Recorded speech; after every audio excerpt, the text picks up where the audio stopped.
Funciona, sí. Vale, entón, acercamos un pouco. Vou facer unha presentación breve das xornadas e despois o compañeiro Carlos fará a presentación da ponente. Xa son 3 anos de Foro Galego de Filosofía do Grupo Doxa, 2012, 2013, 2014. A democracia, o traballo e agora as relacións problemáticas entre ética e capitalismo.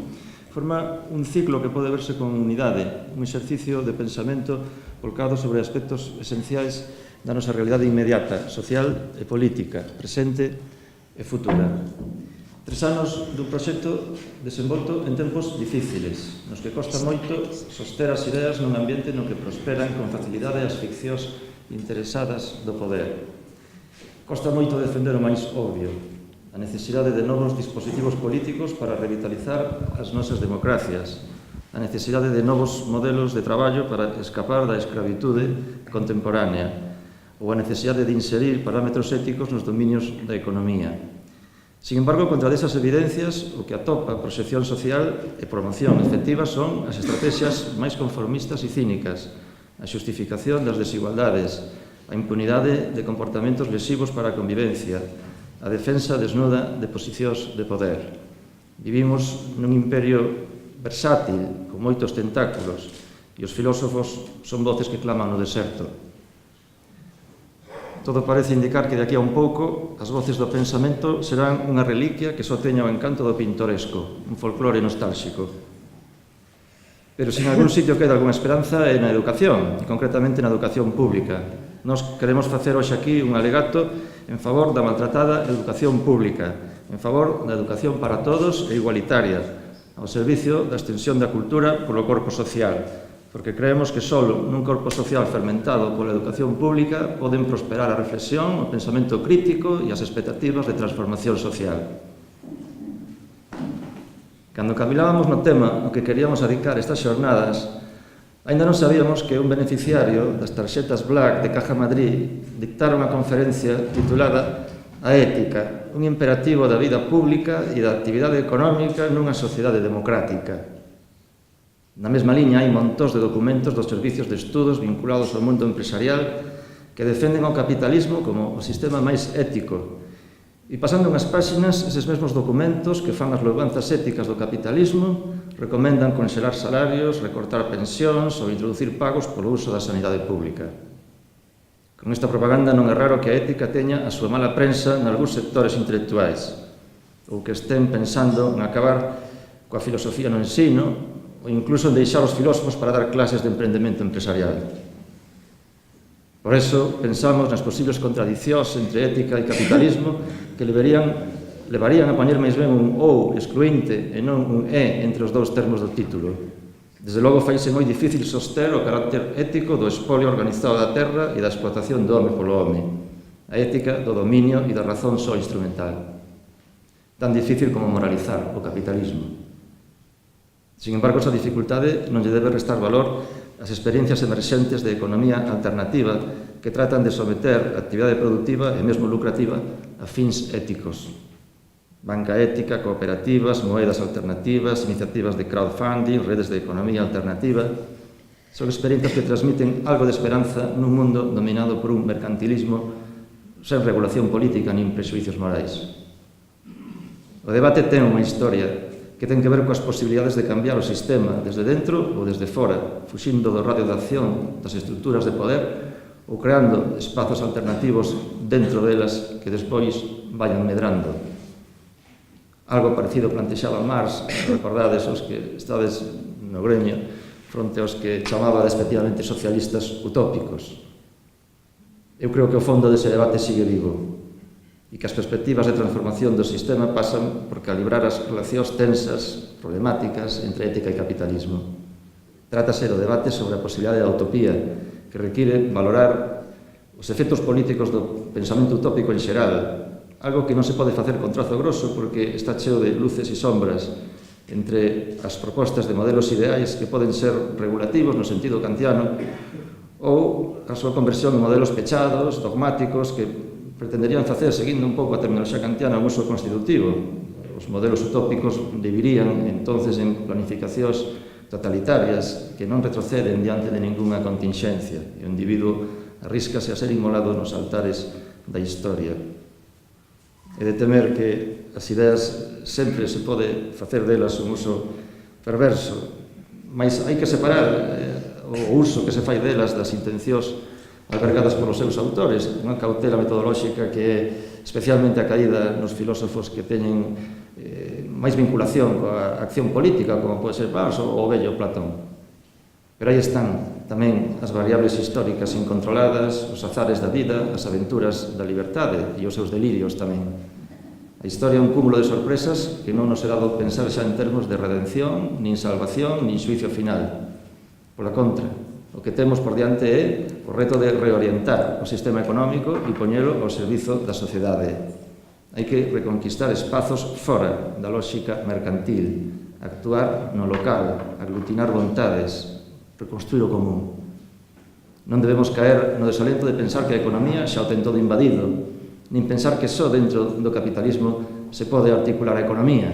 Desto a nosa ponente de hoxe, Paz Moreno, sabe moito sobre os modelos de intercambio premercantís, digamos.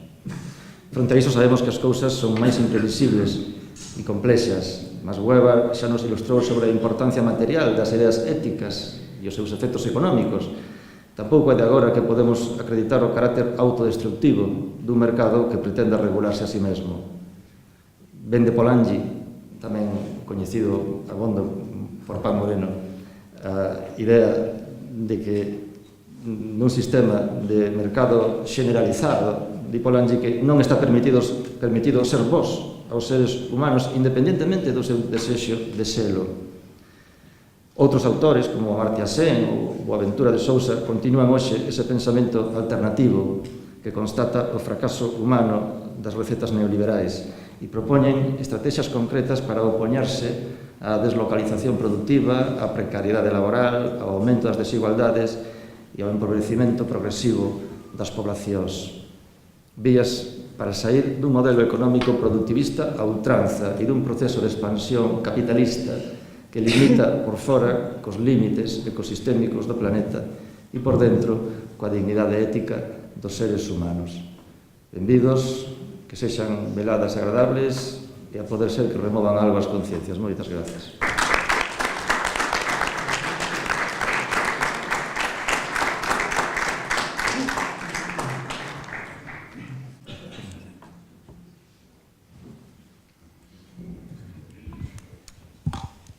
Hola, buenas tardes, buenas noches. Agradecer al área de cultura el apoyo que nos brinda para celebrar este foro y al museo que nos cede este espacio y bueno, a todos vosotros por venir y participar.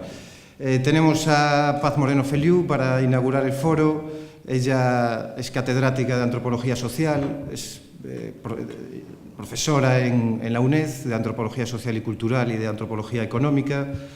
Ella es de Betanzos, es gallega de aquí también, lo que pasa es que bueno, ha desarrollado sobre todo su carrera académica en Madrid y en Londres y bueno, sobre todo ha desarrollado su investigación en la antropología económica, quizá un área de estudio no muy antigua, de no mucha longevidad, un poco fundada quizá a partir de Karl Polanyi, un pensador que ella conoce muy bien. Y ha hecho sobre todo estudios de trabajos de campo en la zona de Guinea Ecuatorial y ahora mismo en la actualidad está desarrollando uno en el Rif.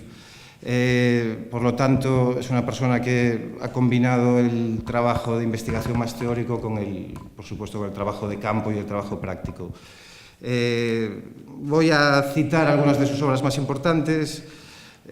Siempre un pouco en el campo de la antropología económica tiene publicado traballos comunais no mundo rural, o sistema de axudas en campo lameiro, da ficción do matriarcado a economía informal, modelos e relacións de xénero na cultura galega.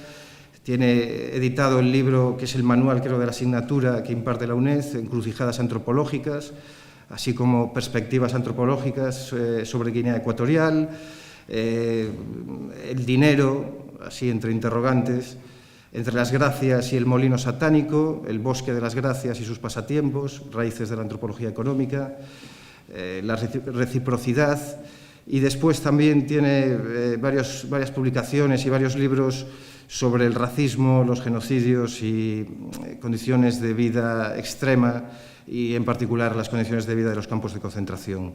Entre estos destaca racismo, heterofobia y nacionalismo, voces de Auschwitz, sin parientes, la economía política del exterminio, introducción a los genocidios, una aproximación a la violencia comunal en el genocidio ruandés. Tiene una larga trayectoria. El interés siempre de nuestro foro es traer gente que, aparte de su bagaje intelectual, tenga mucha capacidad comunicativa. Ella la tiene y, intentará iluminar un poco este asunto de la economía capitalista y cómo ha influenciado ese tipo de economía también en modelos de economía tribales o en sociedades tribales y, un poco qué monstruos se generan a partir de ahí. El título de la ponencia es El Capital, Monstruos y Economía Moral, sobre los valores antropológicos de la actividad económica, y aquí la tenéis, os dejo con ella.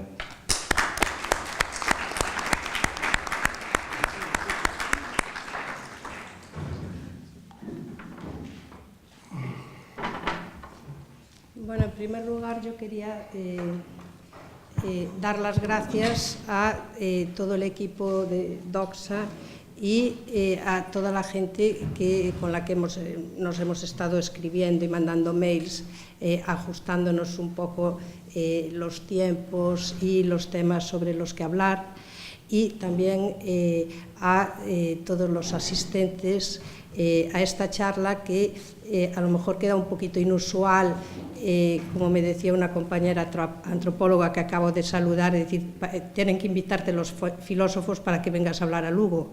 Entonces, claro, es una visión un poco peculiar la que quiero dar de la antropología, y entonces la charla la voy a dividir un poco en dos partes y me voy a ajustar un poquito al texto para en unos temas que son tan complicados para no irme por las ramas y todo eso. Básicamente voy a explicar un poco qué es lo que ha criticado la antropología, siempre, por raro que parezca, del capitalismo, y por qué precisamente la más inesperada de las ciencias sociales para enfrentarse con esto, como es la antropología, porque ha logrado los modelos que están como en la vanguardia crítica actualmente. Y luego, al final, voy a explicar una serie de monstruos que han surgido en diversos momentos y en diversas culturas sobre el capital. Bueno, entonces, en esta primera parte, que quiero situar un poco la perspectiva antropológica en que consiste, hay tres nombres que son fundamentales en la antropología económica sobre el capitalismo. Y estos nombres son Marcel Mauss, Karl Polanyi y Louis Dimon. Entonces, Dimon a lo mejor es menos conocido, pero sería el filósofo que está, el antropólogo que ha movido toda la obra de Boltanski, por ejemplo. No sé si os interesa así lo que hace, pero es una revisión crítica también del capitalismo. ¿Por qué esta gente de los antropólogos que en la división del trabajo de otras épocas nos dedicaron a estudiar lo que se llamaban los primitivos viviendo en las colonias, son precisamente los que más han criticado el sistema? Pues en primer lugar porque Mauss, por ejemplo, hace un estudio sobre la reciprocidad y sobre la moral del don, que lo encuentra como uno de los grandes lazos que articulan la vida social. Polanyi, quizá ya la crítica es más conocida, critica directamente el sistema como utópico. Lo que dicen los economistas de la formación de laissez-faire es una ficción, una utopía que no funciona ni siquiera entre nosotros, y empieza por proponer, como un homenaje de una antropóloga a los filósofos, porque Aristóteles, que había descrito casi todas las instituciones de la antigua Grecia, no había hablado para nada de la economía. Economía, sabemos que tiene el nombre oikos, muy griego, pero economía lo que se refería era a la administración de la casa. de la casa pues, de un pazo, o sea, de una casa importante, y cómo los varones administraban justamente ese patrimonio. Pero Aristóteles, a diferencia de, por ejemplo, cuando habla de política, de los sistemas políticos, del análisis comparativos de las distintas constituciones que hay en Grecia, cuando está hablando de economía, habla de unas cosas que no tienen nada que ver con lo que luego se llamaría economía, como por ejemplo la idea de un precio justo, la idea de cómo administrar las cosas para supeditadas a la polis, o sea, el bien de la polis. Sabemos que, por ejemplo, cuando se inventan cómo funcionaban las instituciones de la antigua Grecia, dicen, bueno, había banqueros, pero lo que no dicen es que el trapecita, ¿no?, que era el banquero de la antigua Grecia, era un esclavo. Y Aristóteles era consciente perfectamente que por mucho que ganara ese esclavo cambiando dinero, que cambiaba dinero por la diferencia que había entre el comercio local y el comercio a larga distancia, ese dinero no le valía para comprar una tierra, para comprar la ciudadanía, para comprar nada. Si nos paramos a pensar en otras épocas, toda la época medieval en Europa, lo que identificaríamos como economía, o sea, había algún comercio, se podían vender, pero no se podía, el dinero, siguiendo Aristóteles y Santo Tomás, no era un producto que se pudiera regenerar, es decir, no era lícito que el dinero engendrara dinero. Entonces sabemos todos la prohibición de la usura en toda la época medieval, y eso no es que impidiese que hubiese comercio o algo así, es que el comercio es una institución muy antigua que solamente en la época de la gran transformación de Polanyi tiene sentido ligado al mercado, no al sistema de mercado, a los lugares de mercado o al dinero. Allí funcionaban de manera diferente, y una de las pruebas evidentes, que se callan mucho, es que los fenicios, que eran como el prototipo de los comerciantes de la antigüedad, no tenían dinero, si llamamos dinero a las monedas.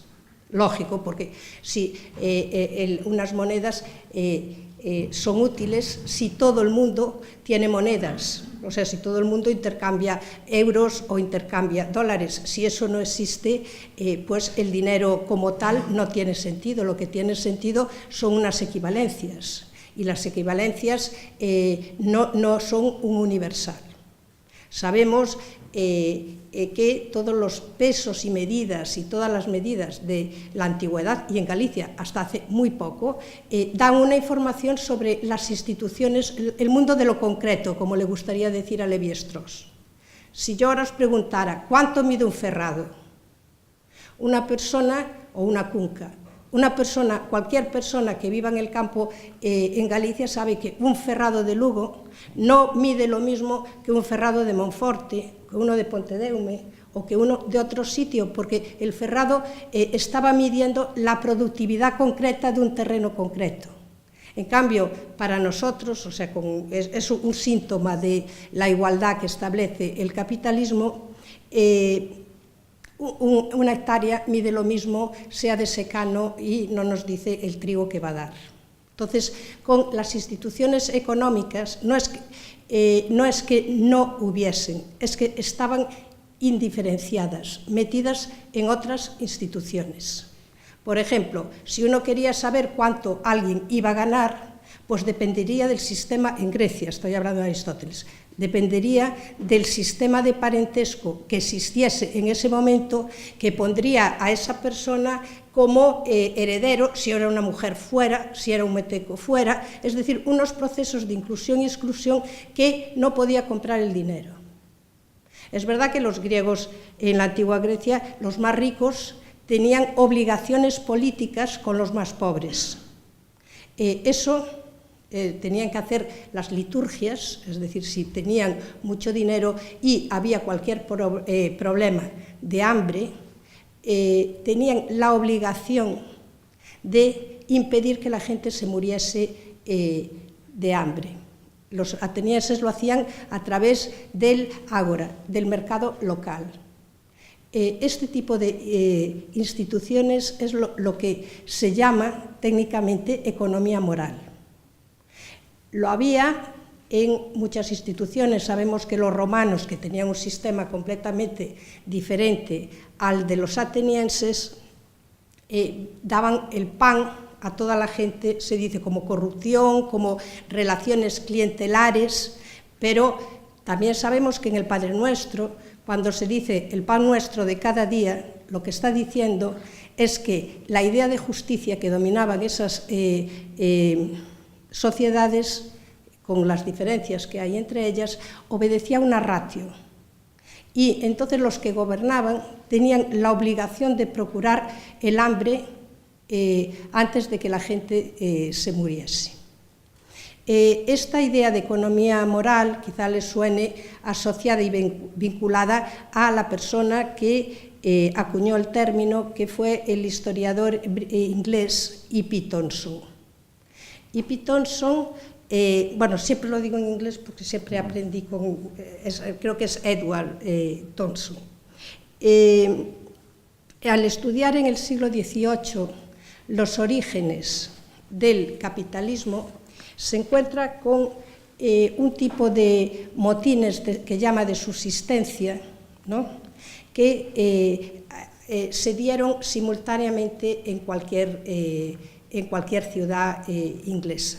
Entonces, él dice que la equivocación introducida por la idea del capitalismo como si fuera una homogeneidad es haberlos interpretado hasta él como si fuera una reacción al hambre. Y él dice, no, los motines de subsistencia eran una reacción contra la destrucción de un sistema conocido, cuya base de la justicia era que los que estaban arriba tenían que equilibrar los desajustes que existían. Entonces, la comparación un poco con cosas que ocurrieron en ese momento es que la llegada del capitalismo modificaba tres cosas que no se habían conocido en sistemas sociales, por diferentes que sean. No estamos hablando de que todas las sociedades eran iguales, sino comparando qué es lo que sustentaba las instituciones. Entonces, estas tres que Karl Polanyi llamaba mercancías ficticias son realmente lo que caracteriza al capitalismo. Y las tres mercancías ficticias son la tierra como representación de la naturaleza, el trabajo como representación de los hombres y el dinero como representación social de lo que es la riqueza. Entonces, ahora se entenderá un poco mejor lo que iba poniendo al principio. En la mayoría de las sociedades la tierra ni se compra ni se vende. No quiere decir que eso fuera mejor, quiere decir que el sistema impedía, a ver, qué esclavo llegara, que hubiera hecho de botín en el ágora, llegaba con una bolsa de dracmas y decía, voy a comprar esta casa aquí. Era imposible, las leyes de la ciudad impedían eso. ¿Quién en la época, hasta el 18-19, en Galicia, compraba unas tierras por encima del sistema de foros? Un tipo de propiedad enfiteutica que siempre tuvo a toda la gente empantanada, por así decirlo, porque estamos viendo distintas formas sociales. No quiere decir que la economía moral fuera una reacción ingenua, sino que era la base de la justicia que la gente conocía, lo que uno esperaría. Lo mismo que cualquiera de nosotros ha crecido en un sistema en el que pensaba, si yo trabajo me van a pagar, que eso sería también una novedad. Pero dentro del capitalismo europeo con un estado de bienestar pensábamos, si yo pago impuestos, nadie va a usar las black cards estas o se va a quedar con el dinero, sino que va a repercutir en un cierto tipo de instituciones como son las educativas, las sanitarias y todo eso. Y una de las cosas que está ocurriendo en este momento es que, independientemente de nuestras expectativas, nos están diciendo que el mercado, misteriosamente, está eliminando todas esas cosas. Esto es lo que les estaban eliminando también con el capitalismo a la forma de subsistencia que tenía la multitud. ¿Por qué? Porque los ingleses, que es donde primero se da esto, tenían tierras comunes, montes comunes, que eran lo que permitían la agricultura a la gente pequeña. Había grandes extensiones pequeñitas y los pequeños vivían gracias a las tierras comunes. Entonces hubo varias actas del Parlamento y permitieron que los grandes terratenientes y aristócratas se apropiaran de los montes comunes. Aumentaron las penas de la horca y el campo desapareció. Es decir, se convirtió en ganadería y la gente de los motines de subsistencia, lo único que les iba a quedar, aunque no lo supieran ellos en ese momento, era vender su fuerza de trabajo. Esa es otra de las mercancías ficticias que decía Polanyi. El trabajo, que hasta entonces tenía un sentido social de otro tipo, si es una mercancía, pues lo conocemos a través de Marx, los efectos que tiene, se rompe absolutamente con todo. Y el dinero pasa exactamente lo mismo. Esto es lo que Polanyi llamaba la gran transformación y no, por ejemplo, la revolución industrial o otro tipo de cosas que sí que afectaron, es lo que es crucial del capitalismo.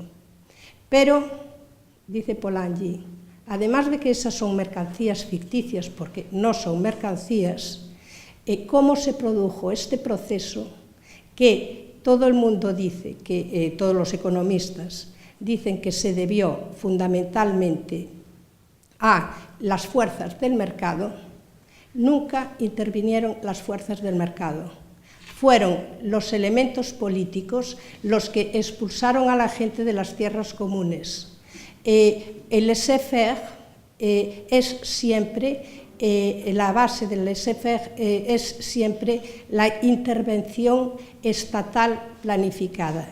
Y ahora, por raro que parezcan estas cosas que han estudiado los antropólogos, preguntémonos, ¿lo que está ocurriendo ahora es un producto del mercado o es una estrategia planificada que sin el Estado no se podría hacer? Bueno, esto lo dejo un poco en el aire, como, no sé cómo va usted, así, como una de las cuestiones que es fundamental. Es decir, los antropólogos estudiaron como una gran innovación lo que era el capitalismo, porque cuando hacían trabajo de campo en otros sitios se encontraron con unas instituciones absolutamente distintas, en las que no existía la economía como ocurría en la Grecia de Aristóteles, donde funcionaban otras cosas y donde la creencia, que diría Dimon, de que la economía es una esfera autónoma o independiente no existía, sino que la economía estaba incrustada en otras instituciones sociales. Por ejemplo, en el parentesco, para saber cómo se heredan o cómo funcionarían los derechos de ciudadanía. Claro, la vuelta está en que dirían, bueno, también aquí. Es decir, porque si uno mira la división, la propiedad de las empresas que hay en Estados Unidos o que hay en España, el 90% no vienen del trabajo libre que dice los principios del mercado o lo que alguien hizo, sino que la mayoría vienen de familias, de empleos o incluso encontrar trabajo ahora en estos momentos donde está todo totalmente restringido, vienen de redes familiares y de amigos para conocerlo. Entonces, ese es un debate que hay entre los antropólogos sobre lo que ocurre como en la realidad. Entonces, si queda claro un poco el tema este tan peliagudo de cuándo surge el capitalismo, por qué la ciencia económica, por qué es un saber que solo surge en ese mismo momento y no antes, y además con mucha rapidez. Es decir, desde que empieza Adam Smith, él no era economista, era profesor de moral, por cierto. Entonces, Adam Smith empieza a escribir esto. Y en menos de 40 años, los argumentos a favor y en contra de esta transformación que estaban ya sobre las mesas. Desde principios del siglo XIX hasta 1850 ya tenemos ahí escrito La riqueza de las naciones y el manifiesto comunista. En solo 40 o 50 años. Fijaros o pensar vosotros como filósofos cómo no encontráis en todo el corpus filosófico de Occidente, desde los griegos hasta este siglo XIX, o si queréis, hasta los fisiócratas franceses a mitad del siglo XVIII, como Quesnay, cómo nadie ha descubierto la economía, como una esfera que estuviera independiente, como una ciencia, como un saber. No hay nada. No hay nada porque posiblemente lo que acierten o hayan acertado antropólogos como Moss, Dimon y Polanyi al decir que es una novedad con un gran éxito planetario de exportación, porque luego además habría los avances coloniales y muchas otras cosas, pero que es un invento peculiar de Occidente y que es muy difícil no reconocer esa peculiaridad. Y esa peculiaridad cómo afectó al capitalismo como tal. Otros elementos que nosotros asociamos y que ya hablamos, como el comercio, el mercado y todos estos, nos hablarían de sitios con unos mercados mucho más desarrollados que los europeos, como por ejemplo todos los asiáticos. Pero allí no se desarrolló el capitalismo, no se produjo esta ruptura, ni hicieron su irrupción estas tres mercancías ficticias que Polanyi, utilizando un poema de William Blake, llamaría las aspas del molino satánico. Entonces, bueno, he querido hacer como una especie de síntesis un poco para no complicar mucho la cosa y ahora volver otra vez como a un pie de tierra más antropológico y explicar una serie de monstruos que están asociados con el capitalismo y que todos conocemos. Por ejemplo, en los años 30 o 40, en toda la región del cinturón del cobre, o sea, lo que es ahora Zambia o lo que se llamaba entonces el Congo belga, aparecieron unos rumores terribles contra unos sacerdotes, los padres blancos, que se llaman los padres blancos, son unos misioneros que son como los que salen en Tintín en el Congo, para entendernos, van vestidos de blanco, y los africanos, que hacía muy poco les habían obligado a trabajar en las minas y a pagar impuestos a cambio de un salario occidental, empezaron a rumorear que estos padres blancos pagaban a unos africanos para que cogieran a otros africanos y chuparles la sangre. Una parte de la creencia se basaba en la conversión que hacían al catolicismo y los rituales que tienen que ver con la Eucaristía, porque allí decían que comían y bebían la carne y la sangre de Dios. En un principio de las conversiones de los africanos, todos acudían a las mismas iglesias. Pero hubo un momento que establecieron como una especie de apartheid y los blancos se reservaron unas iglesias. y los africanos otras. Entonces, esto ocurre en muchos lugares de África y de Melanesia, por ejemplo. Piensan que a los blancos les va muy bien porque tienen una segunda Biblia donde viene explicado el origen de la riqueza. Y entonces decían, bueno, lo que ocurre en esas misas a las que solo tienen acceso los blancos es que se preparan y lo que hacen en ellos no beben el vino de la Eucaristía, sino que beben la sangre que le han quitado a los africanos. En los años 40 y 50, también por varias zonas de Uganda, el Congo y todos estos, empezaron a circular unos rumores muy fuertes que decían que se veían en varios entrecruzamientos de la selva coches de bomberos rojos o también otros coches que tenían una cruz roja y no tenían ventanas. Entonces decían que eso se trataba de blancos y equipos médicos de blancos que extraían la sangre de los africanos, porque lo mismo que puede ocurrir en muchos sitios, aquí como habían todos los chistes así racistas, así del africano, con un pote grande y así metiendo a los blancos en la olla y tal, los africanos estaban aterrorizados con los blancos porque veían empíricamente que extraían la sangre de la gente y no sabían para qué.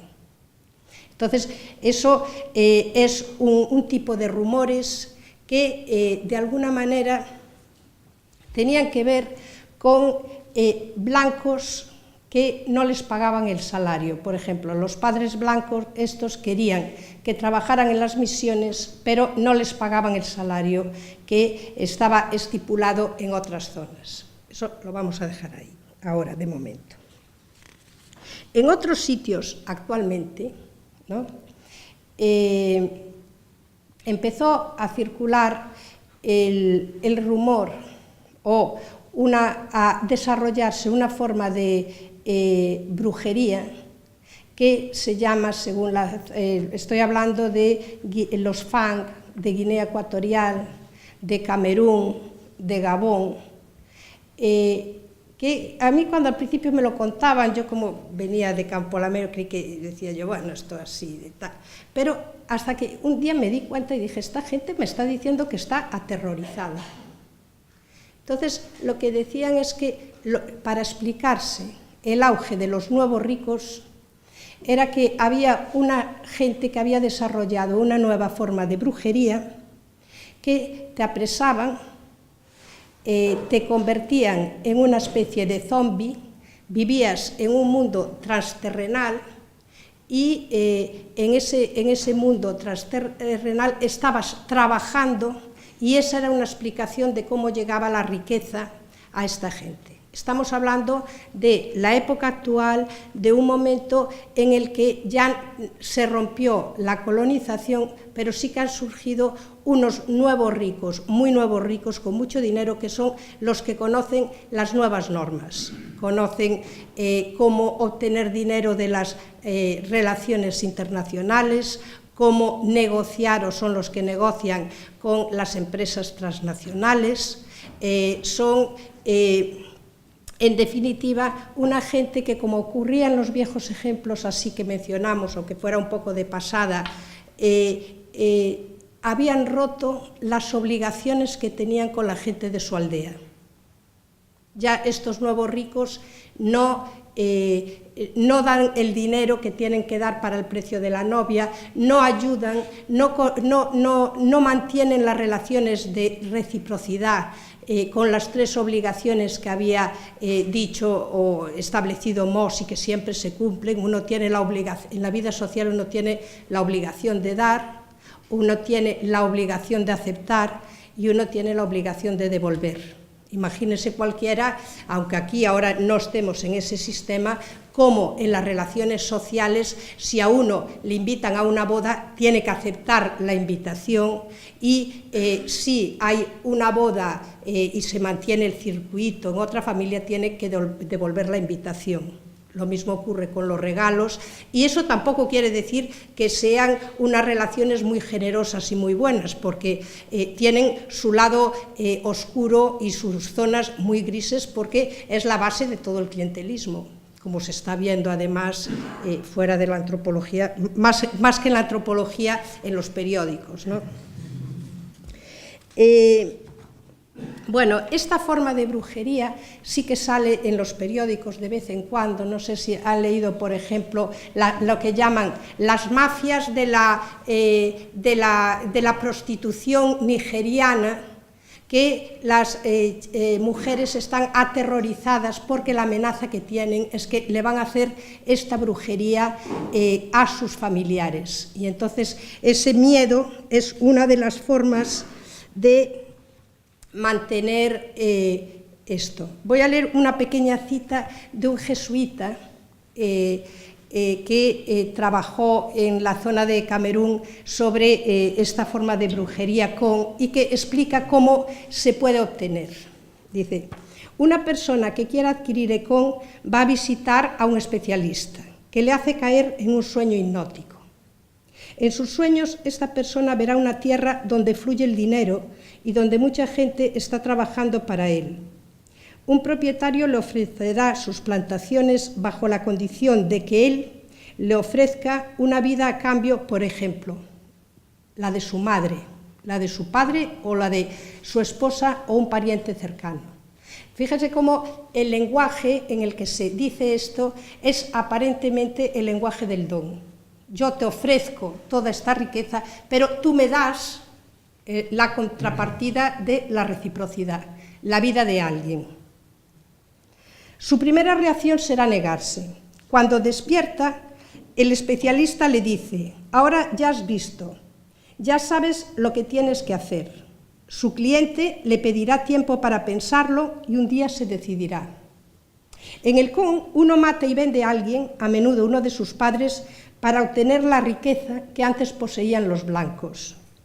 Porque, de alguna manera, la asociación entre la nueva brujería, los zombies trabajando para el nuevo rico africano y la adquisición de los bienes de los blancos se asocia con la esclavitud y con el trabajo a la fuerza de los tiempos coloniales. Ahora, como si se tratase de una versión africana del capitalismo popular de la época de Thatcher, cualquiera puede tener acceso al Ekon, mientras que durante la época colonial era una prerrogativa de la clase opulenta, es decir, de los jefes, comerciantes y notables. Una mirada etnocéntrica sobre brujos que convierten a sus víctimas en trabajadores zombies, o la ligazón que hemos visto entre vampiros y explotación salarial, no daría más importancia a estos casos, llamándoles supersticiones sobre monstruos que distintas sociedades africanas vinculan de forma creciente con unos nuevos ricos desalmados cuyo deseo de obtener riqueza les ha convertido en una amenaza social. O también nos llevaría a considerar al chupasangres como una metáfora del capitalismo, como si estas leyendas y rumores fuesen una forma de resistencia informal al capitalismo. Sin embargo, muy lejos de África, en la América Latina de los años 80 y 90, cerca de 223 millones de personas, que fue el 44% de la población, sufrieron hambre, malnutrición, pobreza, perdieron sus casas y empeoraron sus condiciones de vida debido a las políticas neoliberales de austeridad impuestas por el Fondo Monetario Internacional y el Banco Mundial, cuya intención era que estos países, por si nos suena, devolvieran los préstamos y otros compromisos que habían firmado sus élites políticas y económicas. Al final del periodo en que se impusieron las medidas de austeridad, que es lo que llaman todos los políticos de Latinoamérica la década perdida, no solo la gente común era más pobre y se incrementó la desigualdad entre ricos y pobres, sino que sus países estaban más endeudados que nunca, por si nos suena. En estos mismos años, un antropólogo francés que se llama Nathan Bachtel comprobó que los campesinos bolivianos vivían aterrorizados por los rumores de que los norteamericanos pretendían sacarles las grasas de su cuerpo, llevarlas a USA, donde se utilizarían para lubricar coches, aeroplanos, ordenadores y otras máquinas.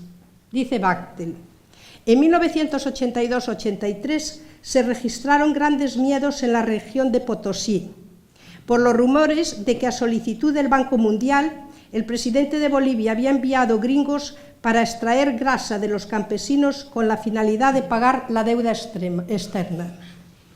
En Ayacucho, y esto es fascinante totalmente, la comarca peruana donde surgió Sendero Luminoso, en septiembre del 87 se propaga el rumor de que 5.000 degolladores han surgido de repente con autorización especial del presidente de la República en busca de grasa humana para pagar la deuda externa del Perú. Vestidos con abrigos verdes o negros y armados, según los rumores, algunos los habían matado los senderistas, a otros los habían capturado los campesinos, pero como obedecían órdenes del presidente del gobierno, la policía los soltaba. Los rumores también habían sacudido a las ciudades. En noviembre de 1988, los barrios populares de la capital, Lima, se agitan aterrorizados por la propagación de la noticia de que unos gringos, armados de ametralladoras, se introdujeron en una escuela y secuestraron niños con el propósito de sacarles los ojos para después venderlos en el extranjero. Según pasan los días, las historias son cada vez más inquietantes. Unos gringos, vestidos con batas blancas, siempre armados de ametralladoras, estarían peinando las calles de la ciudad en automóvil en busca de niños. Al interior de su vehículo han colocado instalaciones médicas que permiten sacar los ojos, así como los riñones y el corazón, de acuerdo con otras versiones, cuya exportación debe cumplir con los requisitos de los trasplantes de órganos y permitir entonces, y una vez más, pagar la deuda externa. A consecuencia de estos rumores, hubo varios linchamientos y el desmentido de unas autoridades carentes de credibilidad porque, como hemos visto, se rumoreaba que obligaban a los pobres a pagar la deuda externa. Todas estas historias andinas tratan de recreaciones contemporáneas de una figura originada en la época colonial, conocida, según la zona, como Carishi, Náhuatl o Piscato, bueno, si se habla quechua o aymara, ¿no?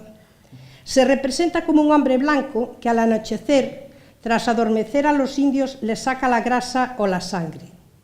Otro tipo de vampiro vinculado al ejercicio del poder político y económico omnímodo que impide la subsistencia de la gente y que amenaza, una vez más, al cuerpo de los pobres. Todas las sociedades reconocen la existencia de seres monstruosos, caracterizados en unos casos por la mezcla de rasgos humanos y animales, en otros por salirse de la moralidad social. Incluso en la España de principios del siglo XX se presenta otra variedad de monstruos que se apoderan del cuerpo de los pobres. El chupasangres, sacamantecas o sacauntos, entre nosotros, buscaban la grasa o la sangre de los pobres para curar a los ricos enfermos de tuberculosis. Los rumores se transformaban en coplas cantadas en las ferias donde se contaban historias como el relato del doble asesinato y descuartizamiento de 2 niños de 7 y 9 años en Berja, provincia de Salamanca, cometido por Juan y Luis Carriecado, hermanos incestuosos, los monstruos siempre tienen que ser malísimos, que proveían de sangre de niño, recomendada por un curandero a un rico personaje que también padecía de tisis. Tanto en el despegue del capitalismo, aunque hay una variación con hay otras 2 historias literarias, pero bastante similares y paralelas, que son la creación en una noche, pues a ver, de 1816, de 2 figuras fundamentales, que es el primer vampiro de la literatura inglesa y Frankenstein. La historia de Mary Shelley, ¿no?, que estaban en esta casa con Lord Byron. El vampiro no tiene nada que ver luego con el Stoker popularizado. Se trata de una recepción muy similar y muy comparable, aunque sea literaria, a estas Andinas de las que estamos hablando. El caso de Frankenstein es más terrible todavía porque había habido muchísimos motines porque los cirujanos se estaban apoderando de los cuerpos de los ahorcados, porque habían aumentado mucho con lo de las tierras que contamos antes, de los ahorcados, y había motines que se llamaban de la horca, y precisamente Frankenstein lo que es un producto de un muerto ahorcado, y entonces la gente, había unas luchas muy grandes en ese momento. Vamos a acabar explicando un poco cuál es el sentido de estos rumores. Los rumores sobre estos monstruos hemos de analizarlos como parte de un intercambio de pareceres sobre las consecuencias de la gran transformación, que es la parte del capitalismo que hemos explicado antes, para usar el término de Karl Polanyi, que pone en peligro la vida de las personas. Por eso existen versiones que, con sus variantes, nos dan la clave para entender el significado de estas historias. Tomadas en su conjunto, dan cuenta de la existencia de un debate configurado por diversos discursos públicos de la gente corriente que giran sobre el orden moral de las instituciones sociales y su incumplimiento. Cuando la moralidad choca con las pretensiones de los nuevos ricos, de los nuevos agentes sociales, las acusaciones de vampirismo se inscriben en un marco caracterizado por la presencia de varias moralidades en conflicto. Por esta razón, ninguna interpretación de estos hechos tan corrientes simple puede explicar los rumores, ni tampoco ningún análisis simple puede explicar cómo los rumores surgen y desaparecen.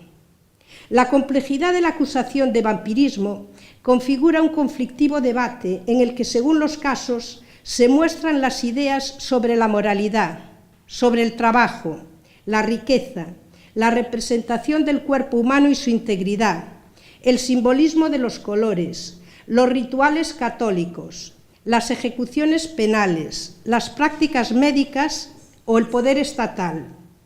Pero no aparecen los elementos por separado, sino incrustados en una matriz múltiple que refleja la complejidad de las respuestas ante el cambiante nuevo mundo, con múltiples niveles globales y locales de las interrelaciones capitalistas. El entrecruzamiento, provocado por la expansión de los mercados, de series culturales de distinta procedencia, ha dado lugar a nuevos procesos en los que estas mismas series se reconstruyen para formar nuevas relaciones y nuevas representaciones sociales. Los zombies, vampiros, Carisi y Frankenstein nos remiten a una economía política diversa, pero que coincide en simbolizar el miedo a una realidad poblada por nuevos ricos, el Banco Mundial, la deuda externa, las batas blancas, el tráfico de órganos, los cercados, la disección de cadáveres y las leyes represivas que suponen una amenaza a la integridad del cuerpo de una masa creciente de pobres a quienes han arrebatado tanto la subsistencia como la idea de una economía moral. Muchas gracias.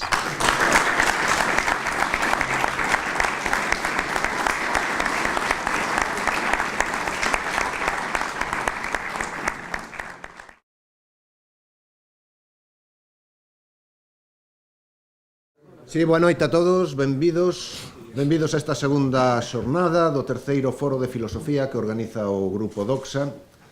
Hoxe acompáñanos o profesor de Teoría de Socioloxía da Universidade Complutense de Madrid, César Rendueles.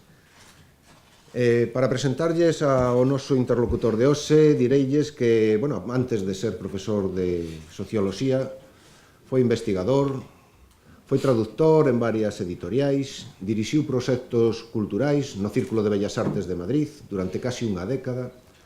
Entre outras cousas, aí foi comisario da exposición Constelaciones, que se dedicou en 2011 a Walter Benjamin. E no ámbito académico, ten ten a súa tese de doutoramento, porque sempre as teses de doutoramento marcan liñas de traballo, ten a súa tese de doutoramento sobre os límites das ciencias sociais, unha defensa do eclecticismo metodolóxico de Karl Marx.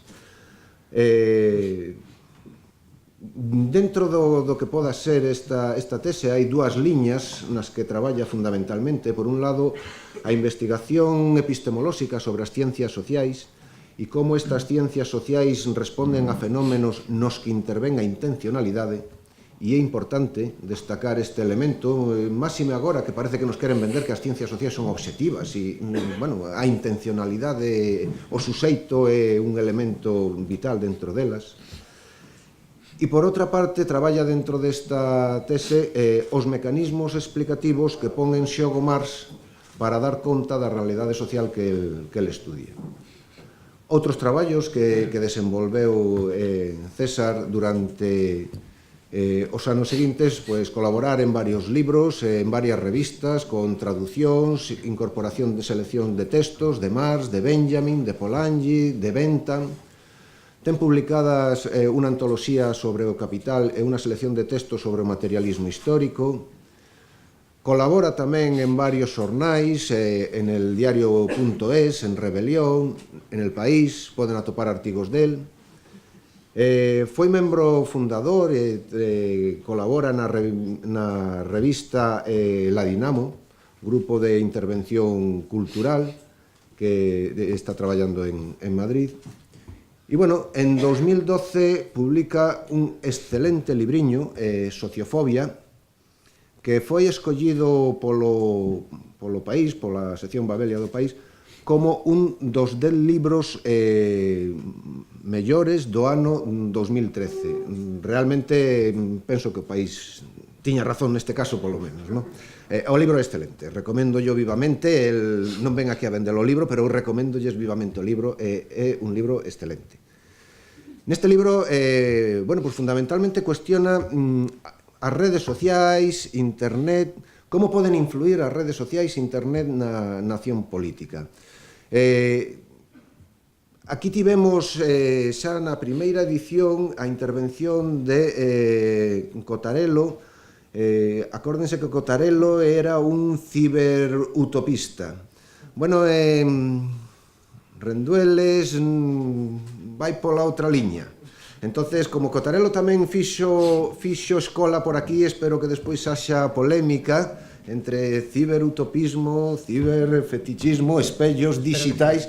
Por certo, ten un blog tamén que se titula así, Espellos Digitais.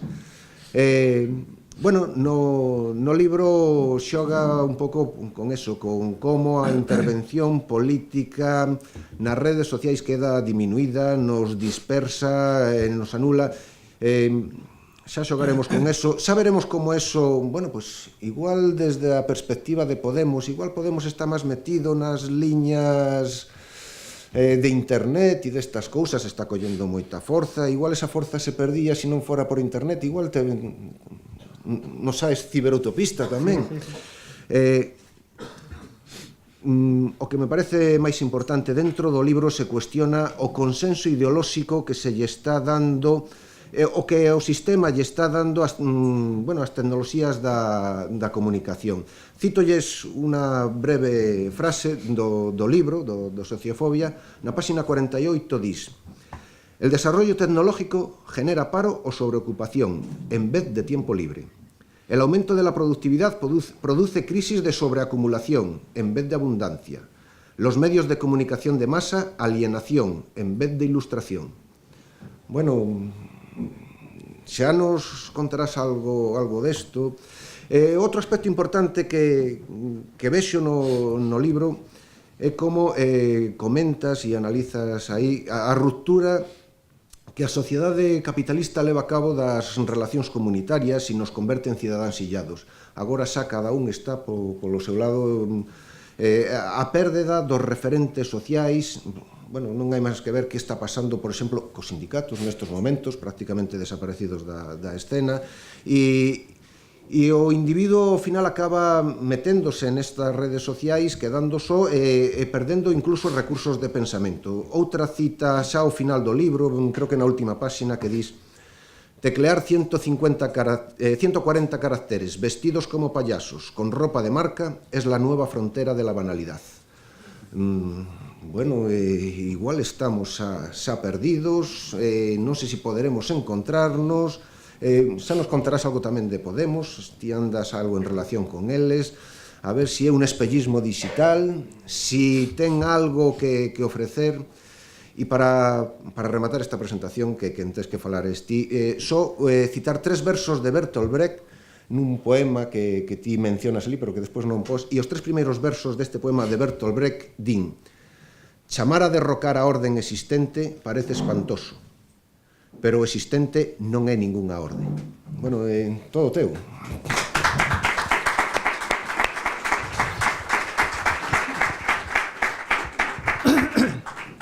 Bueno, muchísimas gracias por la invitación y por la estupenda presentación también, ¿no? Estoy realmente contento de estar hoy aquí en un encuentro con un título tan apropiado, ¿verdad? Con esta especie de descomposición generalizada, ¿no? De las instituciones públicas, del régimen político, ¿no? Esta descomposición acelerada. El tema general de este encuentro parece particularmente apropiado, ¿no? Y no sé si voy a cumplir las expectativas de la presentación, porque la verdad es que me piden muchas veces que hable de tecnología, y yo sé muy poco de tecnología en realidad, y cuando hablo de tecnología normalmente lo hago a desgana, porque siempre acabo hablando de tecnología intentando librarme de ella, ¿no? De hecho, este libro surgió porque quería dejar de hablar de tecnología, y aún así siempre me pasa igual, ¿no? Pero me cuesta muchísimo, pues por ejemplo, empezar a hablar de las últimas innovaciones, ¿no? El último modificación de Twitter, o la nueva página el proyecto Mozilla, que ha sacado una nueva versión. Me cuesta muchísimo, ¿no? No tengo casi nada que decir de eso, y lo poco que tengo que decir lo digo fatal. En cambio, yo de lo que quería hablar en este libro y en general era más bien del cambio político, ¿no? De las necesidades urgentes que tenemos de cambiar algunas cosas, algunas leyes, algunas instituciones, y lo que pasa es que en ese tránsito me tiendo a acabar encontrando con la tecnología. Y eso es un poco lo que quería contar aquí, cómo al abordar esos problemas de orden político, de filosofía política, me topo como si fuera como una piedra en el camino con la tecnología. ¿Por qué digo que lo que quería abordar son esos problemas de filosofía política? Pues porque yo creo que hasta no hace mucho, no mucho, de verdad, 4 o 5 años, ¿no? ¿Verdad? Teníamos que hacer muchos esfuerzos, sobre todo la gente de filosofía, para explicar las dimensiones políticas, ¿no? de muchas de las cosas que contábamos, ¿no? O sea, hablábamos pues, de autores más o menos clásicos o de temas, y entonces tratábamos de extraer ahí, ¿no? algunas conclusiones políticas más o menos radicales o no tan radicales, ¿no? Pero costaba, o sea, realmente costaba comunicarlo, y costaba que la gente lo entendiera. Parecía una especie de pegote, ¿no? que sacábamos al final, después de hablar de Descartes o de Kant, y toma, de pegote, ahí te dejo mi posición política, ¿no? Y últimamente pasa todo lo contrario, pasa exactamente lo contrario, ¿no? Es que lo complicado es casi dejar de hablar de política. Y de hecho, lo fascinante de este nuevo hablar de política, yo creo que es lo radical que se ha vuelto la reivindicación de la normalidad, ¿no? O sea, que reivindicar la normalidad más absoluta te convierte en un radical antisistema. Tal vez porque los antisistemas sean precisamente los otros, ¿no? los que mandan. Quiero decir, que intentar llevar una vida más o menos convencional, formar una familia, tener la oportunidad de vivir en el barrio donde creciste, ¿no? Estudiar aquello para lo que tienes vocación, confiar en que las instituciones públicas, pues no sé, se desarrollen con un mínimo de honradez, ¿no? y transparencia, tener la oportunidad incluso ¿no? de participar en ellas, pues eso cada vez implica más destruir pues prácticamente todo lo que conocemos, ¿no? O sea, es que nos han convertido en auténticos radicales. Yo recuerdo una manifestación de los años 60 contra la guerra de Vietnam, donde un montón de hippies rodearon el Pentágono con la pretensión de empezar a meditar y hacerlo levitar, ¿no? Querían hacerlo levitar 100 metros, y entonces tenía que empezar a girar el Pentágono hasta que expulsar, ¿no? todo el militarismo maléfico que había dentro. El gobierno de Estados Unidos autorizó la manifestación, pero por si acaso autorizó solo que levitara 10 metros, y es verdad esto, y rodeó el Pentágono de soldados. ¿no? Eso era la política radical en los 60, un montón de hippies fumados queriendo hacer levitar el Pentágono. En cambio ahora la política radical es un montón de madres, padres, jóvenes estudiosos, ¿no? Que están a punto de ir separados, que pedimos pues eso, empleo, educación, sanidad, ¿no? O sea, gente normal frente a un montón de pirados, ellos sí, ¿no? Antisistema, que son los que están en yates haciendo viajes extravagantes a no sé dónde, 30 veces a Canarias o 50 veces a Canarias, ¿no? Toman drogas sin parar, o sea, ellos son ahora los auténticos antisistema, ¿no? Los radicales, mientras que nos han convertido así a la gente normal, pues en una cosa bastante... No, y eso es curioso porque hay una larga... Es una tesis muy antigua, ¿no? De la tradición emancipatoria. Brecht ya decía aquello, ¿no? De que el comunismo es el término medio, ¿no? en ese poema precisamente, ¿no? Es una cierta tradición de conservadurismo antropológico que yo creo que la crítica antiinstitucional heredera de los años 60 criticó duramente, en parte con razón, ¿no? En parte con razón, en parte no. Y yo creo que a ella nos ha devuelto eso, el radicalismo del capitalismo contemporáneo, ¿no? O sea, lo que es radical realmente es el capitalismo contemporáneo. David Graeber, que es un antropólogo anarquista, acaba de publicar un libro, acaba de editarse en castellano un libro suyo que se titula El 99%, en Capitán Swing. Y es un libro divertido de memorias sobre los Occupy en Estados Unidos. Y habla justamente de esto, ¿no? Cuenta cómo en cierto momento él se encuentra en una manifestación tirando pintura contra una multinacional pidiendo que pague impuestos, ¿no? Y entonces él dice, joder, ¿en qué momento los anarquistas empezamos a pedir que las empresas paguen impuestos, ¿no? Esto es el mundo al revés, o sea, esto era una cosa que hacían los señores de corbata, la gente de orden, ¿no? Y ahora de repente un montón de anarquistas antisistema pidiendo, paguen ustedes sus impuestos, hagan la declaración, ¿no? El mundo al revés realmente, ¿no? Y es que es el mundo al revés, ¿no? Yo creo que la globalización neoliberal es la historia de cómo el 99% efectivamente entregamos el control de nuestra vida a fanáticos con una percepción delirante de la realidad, ¿no? A auténticos pirados, ¿no? O sea, claro, como llevan trajes muy caros, ¿no? Trajes muy caros, y van muy bien vestidos y han ido a colegios pijos, pues, bueno, disimulan, ¿no? Pero realmente es gente que debería ir con túnicas doradas y su lugar natural es un rancho en Waco rodeados por el FBI, ¿no? Porque dicen cosas de auténticos dementes. Y de hecho, o sea, esto suena a chiste, es una metáfora, pero no lo es tanto, ¿no? Sobre todo en el caso de la tecnología y la economía del conocimiento. Jaron Lanier, que es un crítico reciente, antes no lo era tanto, ¿no? Pues del ciberutopismo también, cuenta cómo en Silicon Valley el impacto de las sectas New Age es brutal, ¿no? Es gente que al mismo tiempo cree que inminentemente va a ser inmortal, ¿no? Porque su mente se va a difundir en medio de la red a través de complicados algoritmos, y al mismo tiempo quieren que privaticen inmediatamente las calles, ¿no? Son una especie de New Age enloquecidos anarcoliberales, ¿no? O sea, las dos cosas las han conseguido hacer compatibles, ¿no? Y en ese sentido, bueno, es curioso, ¿no? Como los ambos de la economía del conocimiento también, pues padecen esa especie de intoxicación metafísica terminal. Y sin embargo, hemos permitido que nos cuenten la historia contraria, ¿no? De que somos nosotros, los radicales, los utopistas, los que no estamos, ¿no? en la realidad, no estamos en el mundo. Que quieres tener amigos, pero tú estás loco, ¿no? O sea, amigos, vivir con tu familia. Pero qué idiota, tener hijos, bueno, tú te has vuelto loco, eres un demente, ¿no? Una personalidad claramente deficitaria, ¿no?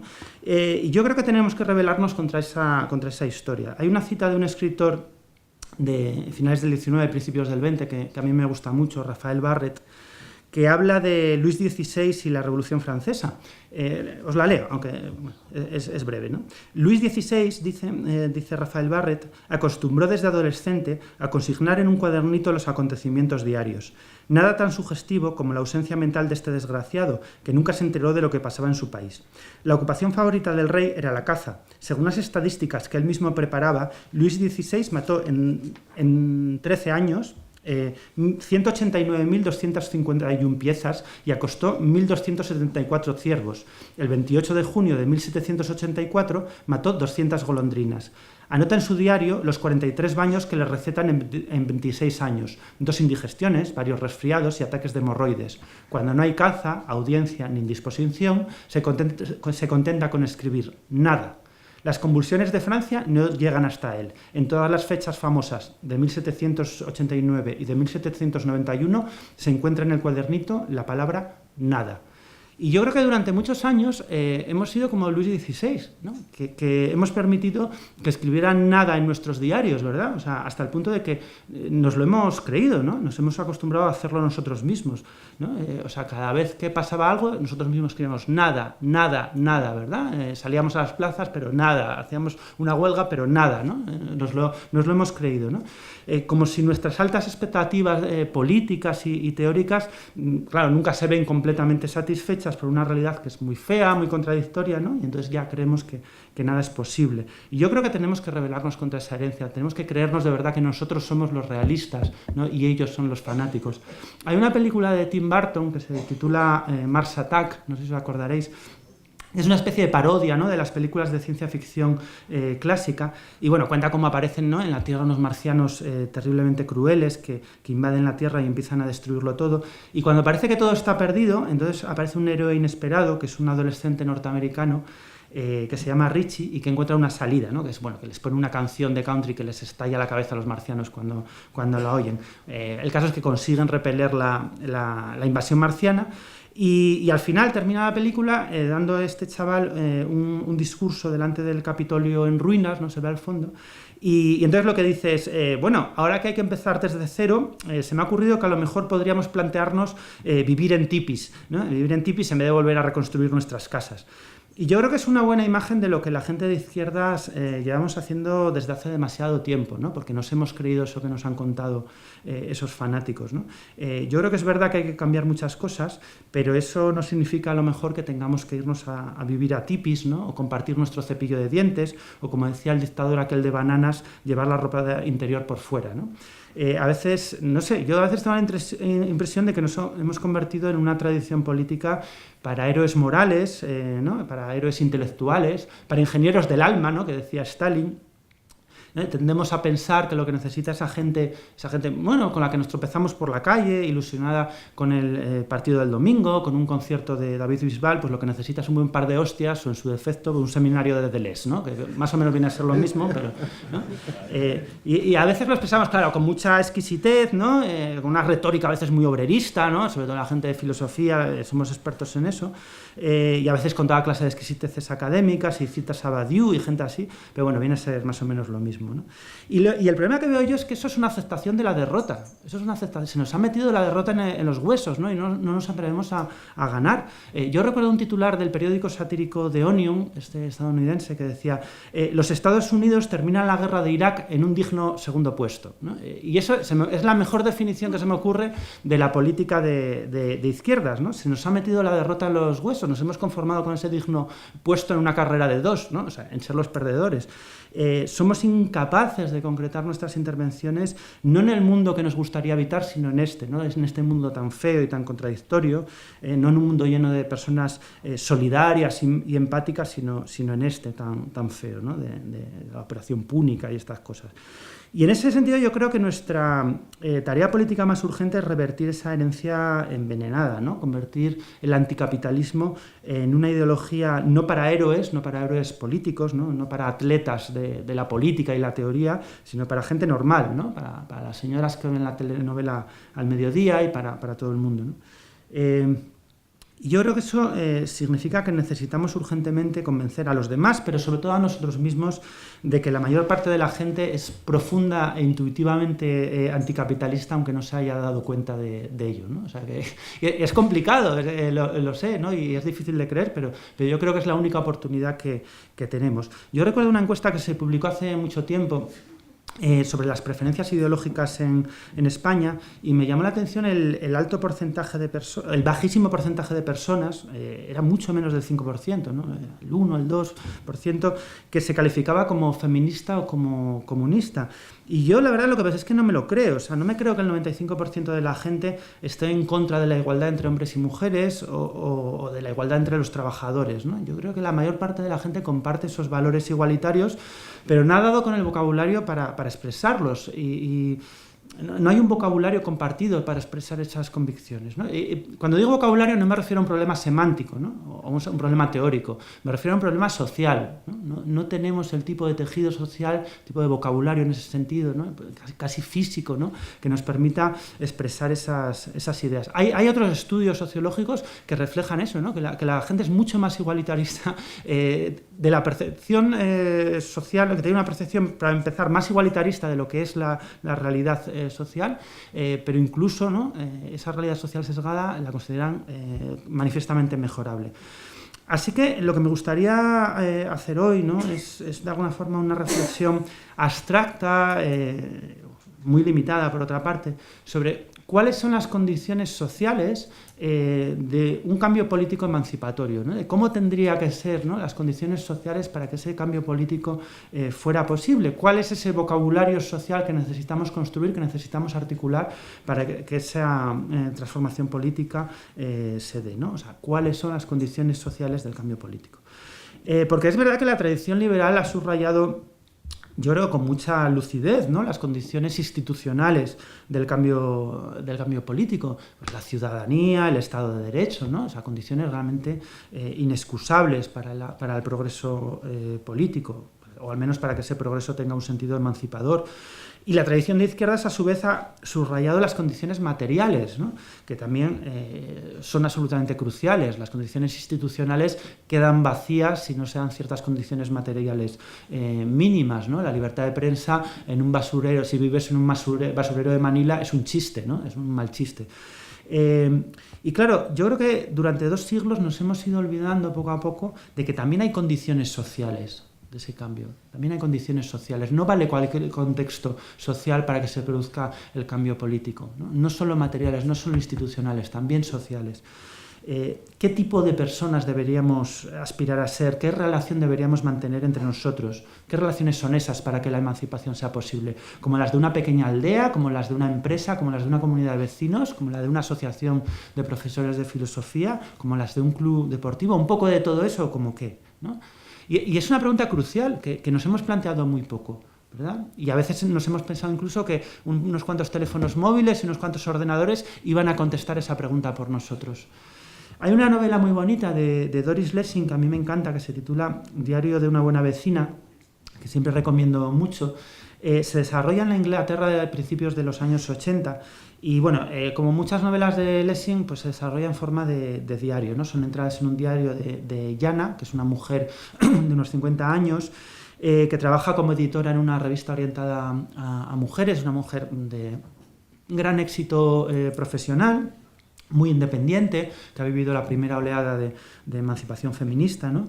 Es muy culta, tiene una vida que considera, pues eso, muy satisfactoria, y de repente su vida se ve transformada por una relación completamente inesperada y no particularmente deseada con una anciana de clase obrera que se llama Maudie, muy anciana, con más de 90 años, que es muy pobre, es muy inculta y cada vez tiene más dificultades para valerse por sí misma, ¿no? Y sin saber muy bien por qué, Jana, esta mujer, la editora de clase media alta, ¿no? Empieza a cuidar de Maudie. Y pues le hace la compra, la limpia, la lleva al médico, la lleva a visitar a su familia, realiza sus gestiones administrativas, ¿no? Y es muy interesante porque es una tarea agotadora, sin ningún reconocimiento social, y es como la antítesis misma de su trabajo remunerado, ¿no? Ayudar a Maudie no tiene absolutamente nada de divertido, a menudo es al revés, ¿no? Tedioso, a menudo sencillamente asqueroso, es muchas veces irritante porque Maudie tampoco es nada agradecida, ¿no? Es muchas veces una tía así muy fastidiosa que no le da nunca las gracias, y a veces es muy hostil. Y es curioso porque esta mujer, Jana, se ha pasado toda su vida intentando o evitando cuidar a los demás. Es viuda, no cuidó a su marido cuando enfermó de cáncer, no tiene hijos, tampoco ayudó a su madre cuando enfermó y murió, no ayudó a su hermana, madre de 4 hijos, tampoco a cuidar a sus hijos, ¿no? Y entonces no está muy claro por qué de repente decide cuidar primero de esta anciana y luego de otras, ¿no? No es una epifanía altruista, no es que se haga santa, ¿no? Ni nada parecido, ¿no? Es decir, que tampoco se hace ninguna ilusión, ¿no? Sobre la ganancia moral que podría obtener de este trabajo. Es como si se viera liada, ¿no? en una una red, en una especie de atadura de la que no puede salir y que no es capaz de explicarse a sí misma, ¿no? Esto es muy interesante. Lo interesante es que la propia protagonista de la novela se da cuenta de que ese súbito interés por el cuidado, ¿no? Por cuidar de los demás, es una especie de bomba ideológica, ¿no? Que cuestiona completamente el mundo en el que había vivido, ¿no? O sea, que es como dispara una cantidad de contradicciones absolutamente brutal, le hace cuestionarse todo lo que era y todo lo que quiere ser, ¿no? Hace saltar por los aires sus relaciones sociales con gente muy sofisticada, ¿no? Sus relaciones laborales. Empieza a trabajar a media jornada, rompe sus relaciones de clase, empieza a tener amigas de clase obrera, intima con un asistente social, por ejemplo, de clase obrera, ¿no? Le enemista también con gente procedente, por ejemplo, del feminismo posmoderno, ¿no? Que no entiende esa vocación suya repentina por el cuidado, les parece un paso atrás, ¿no? También con izquierdistas, ¿no? Terriblemente obreristas, que les parece que eso es una especie de caridad, ¿no? Que no es apoyar a los servicios sociales, que deberían hacer eso. Al margen de la novela, yo creo que lo interesante es que es una historia que nos habla de un tipo de compromiso, un tipo de relación social relacionada con el apoyo mutuo, con el cuidado, que no es ni una carga impuesta, ni tampoco exactamente una elección, ¿no? No es algo que uno elige. Por eso insistía en esa idea de una red en la que te ves de alguna forma atado, ¿no?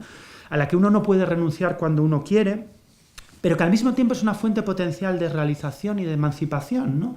Y es un tipo de vínculo social que en nuestras sociedades hiperconsumistas resulta súper desconcertante, porque claro, nuestra identidad personal está básicamente construida a partir de elecciones, de preferencias, ¿no? Una vez pues abandonadas los grandes relatos políticos, pues todos los círculos de afinidad que podían construir, ¿no? Una cierta identidad personal con un sentido coherente, ¿no? El trabajo más o menos estable, el sindicato, el vecindario, ¿no? Pues básicamente somos en la lista de la compra. Eso es lo que somos, ¿no? Nos definimos por nuestros gustos musicales, por la ropa que elegimos, por el coche, por las vacaciones, ¿no? Por nuestras lecturas, si somos más o menos sofisticados, ¿no? Pero básicamente nos concebimos como un agregado de elecciones, de preferencias, de gustos, ¿no? Cuya coherencia máxima es que han sido elegidas por nosotros, ¿no? Esa es su coherencia. Nosotros lo hemos elegido y, por tanto, esa es su coherencia, ¿no? Incluso entendemos la democracia y la participación como una expresión de preferencias, ¿verdad? Bueno, elijo a estos, ¿no? A ver si me convencen, si no, en la siguiente vez ya cambiaré de voto, ¿no? Porque en la fiesta de la democracia pues, se trata de eso, ¿no? De preferir. Y claro, desde esa perspectiva, cualquier compromiso que no se pueda reducir a una elección inmediatamente reversible, cuando yo quiera y de la manera que yo quiera, solo puede ser entendida como una carga, como un lastre, ¿verdad? Como algo que lo contrario de la libertad, precisamente, ¿no? Por eso, precisamente, los expertos hablan mucho de cargas familiares que interrumpen nuestras carreras laborales. Bueno, a lo mejor aquí alguno tenéis carreras laborales. La gente normal lo que tiene es curros si tiene suerte, ¿no?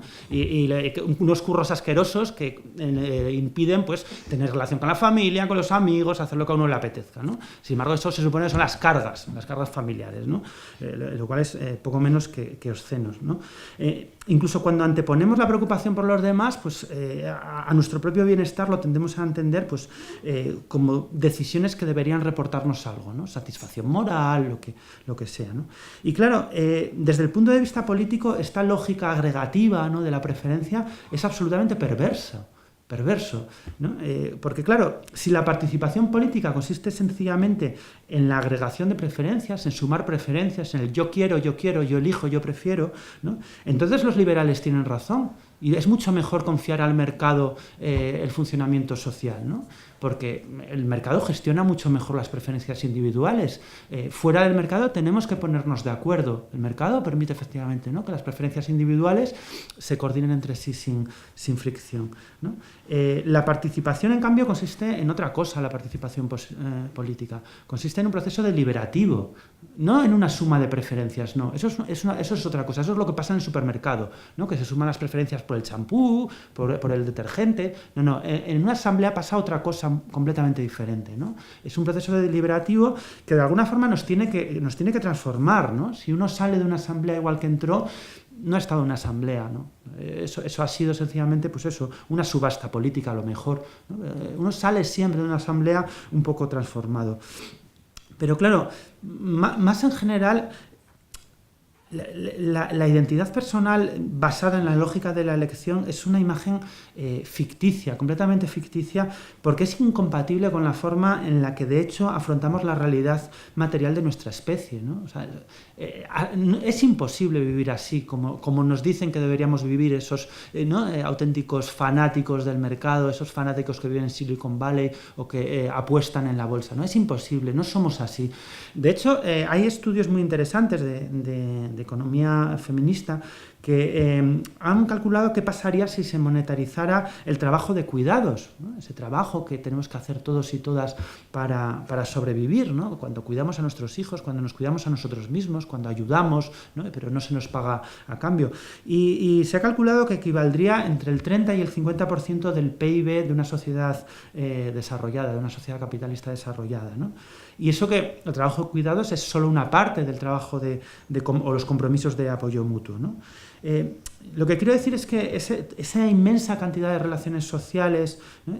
Absolutamente crucial para nuestra subsistencia, es incompatible con la forma de entendernos a nosotros mismos basada en la preferencia, en la elección a la que nos abocan pues, esa especie de fanáticos del mercado, ¿no? Esa interdependencia, ese apoyo mutuo es una característica antropológica absolutamente básica, ¿no? Si los bebés tuvieran que esperar a que sus padres prefirieran, ¿no? cambiarles los pañales o darles una papilla en vez de actualizar su perfil de Facebook o hacer lo que les apetezca, ¿no? o jugar a la videoconsola, pues se morirían de hambre, ¿no? Porque nadie prefiere levantarse a las 3 de la madrugada a darle un biberón a un niño. ¿Quién va a preferir eso? ¿no? Pero nadie prefiere participar en una asamblea política. ¿Quién demonios prefiere, ¿no? estar discutiendo durante horas, ¿no? Matándote por una nimiedad durante horas? O sea, que eso no se explica por esa lógica de la preferencia, se explica por otra clase de compromisos, ¿no? Por otra clase de relaciones sociales que tenemos que reconstruir, porque nuestra sociedad se ha ido disolviendo poco a poco a través, sí, de intervenciones muy agresivas de gente a la que les interesaba. Lo que quiero decir es que la ideología hegemónica hoy en día privilegia formas de experiencia que nos impiden entender el sentido profundo del apoyo mutuo y sobre todo su relación con la emancipación política, no solo su papel capital en la supervivencia humana, sino su relación con la emancipación política, ¿no? Parece como si los únicos espacios de realización fueran o bien el mercado o bien el espacio público de la cultura, el arte, la política, ¿no? Pero toda esa dimensión del apoyo mutuo fuera completamente extrapolítica, estuviera al margen de la esfera pública, ¿no? Por supuesto, es complicado hablar de cuidados, además, porque es un tipo de relación que históricamente ha estado asociado a ciertas formas de sometimiento de género, ¿no? Y sobre todo a ámbitos reducidos como el entorno familiar, ¿no? La cuestión entonces para mí es, ¿podemos pensar en una versión expandida y emancipada de esta clase de relación interpersonal? Yo diría que sí, que podemos hacerlo, ¿no? Y que de hecho esa es una herencia crucial de la izquierda, de la tradición emancipatoria, que por algún motivo hemos ido olvidando, ¿no? Yo creo que los distintos programas emancipatorios históricos se construyeron en buena medida sobre la base social de los movimientos de apoyo mutuo, ¿no? Esa es la historia del sindicalismo, es esa, ¿no? El sindicalismo, los movimientos de trabajadores surgieron de comunidades de apoyo mutuo en el siglo XIX. Eso es lo que nos cuenta Epe Thompson, ¿no? En la formación de la clase obrera en Inglaterra, que surgieron de redes de apoyo mutuo basadas, pues eso, en la ayuda en la esfera más cotidiana, ¿no? Y de resistencia a los efectos disgregadores, fragilizadores del capitalismo, de la época heroica, ¿no? del capitalismo, ¿no? Y en ese sentido, el papel crucial que desempeñaron las sociedades de socorro mutuo en la fundación del sindicalismo y de la tradición política, yo creo que es una herencia a recuperar urgentemente, ¿no? Yo creo que la tradición de izquierdas trató de encontrar un camino para nombrar esas formas de apoyo mutuo no fundadas en el sometimiento, ¿no? Ni tampoco limitadas al interior de la familia tradicional, y lo llamó fraternidad, básicamente, ¿no? Lo llamó fraternidad, que es una especie de cuidado expandido, ¿no? Y de hecho, si os paráis a pensarlo, es curiosa la extraña suerte que han corrido los tres valores republicanos, ¿no? Porque han corrido una suerte muy diferente. La libertad es así, ¿no? Es un valor que cotiza al alza fuerza, ¿no? Sí, es un valor que todo el mundo se siente reconocido en él. Ser libre es bueno y punto, ¿no? Sin discusiones. Eso parece que nadie lo discute, ya se trata de un contrato de permanencia con una compañía de teléfonos, ¿no? O de la libertad de prensa o de una carrera laboral. Ser libre es bueno, ¿no? Claro, el siguiente valor, la igualdad, ese ya, ¿no? Ha corrido peor suerte, ¿no? Yo creo que ese nos cuesta más nombrarlo. Hablamos a veces de igualdad de oportunidades, ¿no? Ese todavía, un poquito, ¿no? Sobre todo en el ámbito educativo, que parece lo mismo, pero en realidad es más bien lo contrario, ¿no? La igualdad de oportunidades es lo contrario de la igualdad. La igualdad, en sentido estricto, es igualdad final, ¿no? No igualdad de oportunidades, ¿no? No es la igualdad de partida, sino una igualdad final, un proyecto a construir. La igualdad no es ponernos a todos en lo mismo y a ver hasta dónde llegas. La igualdad es un proyecto, ¿no? Es algo que tenemos que construir el día a día a través de instituciones políticas, públicas y sociales, ¿no? O sea, la igualdad no es conseguir que cada cual obtenga las recompensas que merece según sus capacidades, sus esfuerzos, ¿no? Y sus logros. Por eso para el igualitarismo la meritocracia en realidad es un escenario particularmente aberrante, ¿no? En cierto sentido, los privilegios legítimos son aún peores que los espurios, ¿no? Porque las desigualdades, la idea yo creo del igualitarismo es que las desigualdades son en sí mismas degradantes, ¿no? La cuestión no es si son merecidas o no, sino que en sí mismas nos degradan a todos, a los que están arriba y a los que estamos abajo, ¿no? Eso es algo que entendió muy bien un entrenador que tenía yo de atletismo que se llamaba Carpena, cuando yo tenía 10 años, estaba en un equipo de atletismo. Y claro, ¿qué pasaba en las competiciones de atletismo todo el año? Pues que ganaban los mismos, claro. ¿Quién va a ganar? Pues los que corren más, o sea, es que es evidente. La verdad es que ni siquiera sepa que hacíamos competiciones, total, ganaban siempre los mismos. Y entonces este entrenador que tenía yo, a final de año, hacía una entrega de premios completamente surrealista, ¿no? Donde se inventaba las categorías, ¿no? El alevín nacido antes de diciembre, ¿no? De menos de 1,50 m de estatura, no sé qué, tal, medalla, tal, para que todo el mundo al final pues tuviera algún trofeo, alguna medalla, ¿no? Y yo creo que entendió muy bien el sentido de esa igualdad profunda como algo que hay que construir, ¿no? Y no sencillamente entender la igualdad como una especie de control antidoping, ¿no? Para que, bueno, cada cual llegue hasta donde le toque. Pero bueno, si la igualdad se ha difuminado, ¿no? y se ha pervertido, el caso de la fraternidad ese ya es sangrante, ¿no? Porque sencillamente ha desaparecido de nuestro vocabulario, ¿no? Solo se menciona fraternidad para hablar de organizaciones universitarias pijas norteamericanas, ¿no? Las asociaciones estas, las fraternidades, o para algún club paramilitar, ¿no? Es a lo que nos suena la idea de fraternidad. Y yo creo que la desaparición de ese concepto es importante, ¿no? Y sobre todo tiene una relación muy profunda con los otros dos, ¿no? La igualdad profunda, la libertad en un sentido pleno y la fraternidad están íntimamente relacionadas, ¿no? Son piezas de un mecano que solo funcionan a la vez, no se pueden disgregar. Es curioso, porque yo creo que las élites del siglo XIX eso lo entendieron muy bien, mucho mejor que nosotros, ¿no? Las élites del siglo XIX eran muy francas respecto a su odio a las clases trabajadoras, ¿no? A los de abajo. O sea, no ocultaban para nada que les daba pánico, que les daba asco la posibilidad de que las clases trabajadoras accedieran a las instituciones políticas. Esperanza Aguirre, hace unos meses, ¿no? Recuperó un poco esta herencia con gran lucidez cuando decía aquello, ¿os acordáis, ¿no? Que proponía una reforma urgente de la ley electoral para que no ganase en las elecciones una coalición de perdedores, ¿no? Que es maravilloso, porque la definición misma de democracia es esa. Somos una coalición de perdedores, ¿no? Para que no ganen los de siempre, los aristócratas. Pues sí, ¿no? Eso lo entendieron perfectamente las élites del 19, ¿no? Estaban aterradas ante la posibilidad de que una coalición de perdedores, ¿no? Tomaran las instituciones públicas, ¿no? Lo que pasa es que yo creo que hoy hemos internalizado ese discurso de las élites, ¿no? Nos vemos a nosotros mismos como antes los ricos veían a los trabajadores, a lo que llamaban clases peligrosas, ¿eh? ¿Os acordáis, no? Las clases peligrosas. Desconfiamos radicalmente de nuestra capacidad para deliberar en común, ¿no? Entendemos que la democracia es una especie de competición entre preferencias privadas, ¿no? Y es por eso por lo que los proyectos igualitaristas han desaparecido del espacio político, ¿no? Porque carecemos de ese léxico fraterno, ¿no? De esa capacidad para articular una realidad compartida que nos puede permitir entender qué significa la igualdad y en última instancia también qué significa la libertad, ¿no? El mejor diagnóstico que se nos ocurre ¿Qué se nos ocurría? Porque yo creo que las cosas están empezando a cambiar, ¿no? El mejor diagnóstico que se nos ocurría, ¿no?, de esta catástrofe política que padecemos, esa lema asquerosamente cínico, ¿no?, repugnante, que es disfruten lo votado, ¿no? Que a mí cada vez que lo oigo es que no puedo, o sea, me pongo malo, ¿no? Y yo creo que de verdad que la razón de esto es que, de ese cinismo, ¿no?, que a veces todavía se nos cae encima, es que la igualdad y la libertad tienen condiciones sociales, ¿no?, como decía al principio, y no solo materiales y políticas. Unas condiciones sociales que la contrarrevolución neoliberal ha dinamitado, ¿no? Esa es la auténtica herencia de la contrarrevolución neoliberal.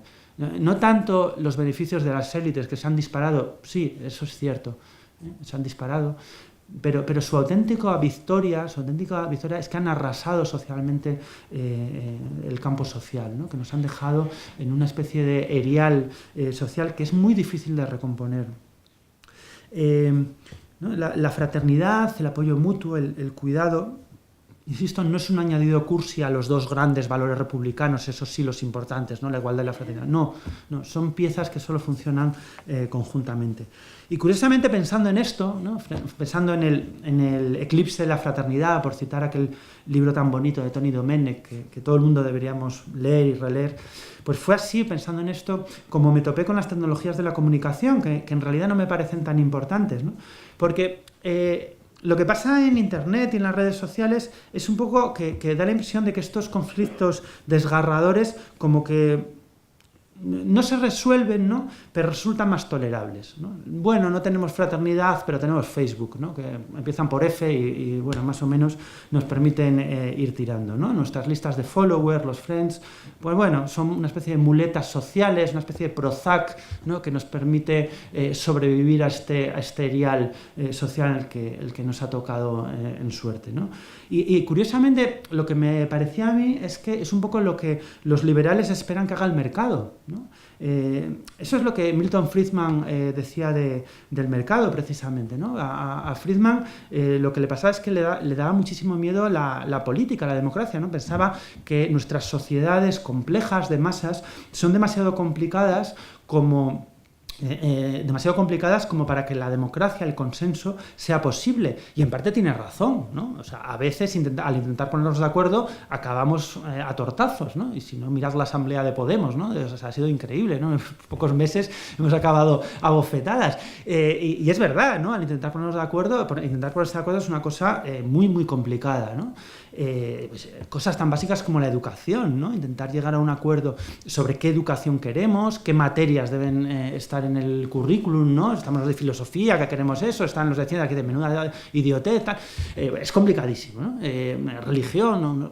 Bueno, y entonces lo que dice Friedman, eso potencialmente es una fuente de enormes conflictos, así que lo mejor es aumentar al máximo los ámbitos de mercantilización y cada cual que elija, ¿no? De forma tal que el mercado nos coordine nuestras preferencias sin necesidad de llegar a consensos dolorosos donde cada cual tiene que renunciar un poquito, ¿no? Damos unos cheques o no los damos, mejor todavía, y cada cual que tenga la educación que se pueda pagar y que quiera, ¿no? Y claro, a mí eso me recordó inmediatamente algunos discursos muy optimistas relacionados con la tecnología, ¿no? Porque efectivamente los liberales nos prometieron, ¿no?, que la deliberación política no impositiva no está a nuestro alcance y que por tanto deberíamos recurrir, pues, a formas de coordinación extrapolíticas, no políticas, que no hicieran, pues, que nos permitieran prescindir de los acuerdos. Y eso es lo que pasa un poco también en las redes sociales, en Internet, ¿no? Que sencillamente a través de nuestras elecciones en el navegador, a través de nuestras interacciones espontáneas, no coordinadas, pues vamos construyendo en teoría una vida social enriquecida. Y mejor todavía, ¿no? O sea, ya ahora sin la mediación del dinero, ¿no? La magia del mercado es su aparente automatismo, ¿no? Parece capaz de coordinarnos sin que tengamos que llegar a consensos. Y lo mismo parece pasar en la red, pero encima aquí ya ni siquiera tenemos que ser egoístas, racionales, ¿no? Que queda muy feo, parece que estamos todo el rato contando monedas, ¿no?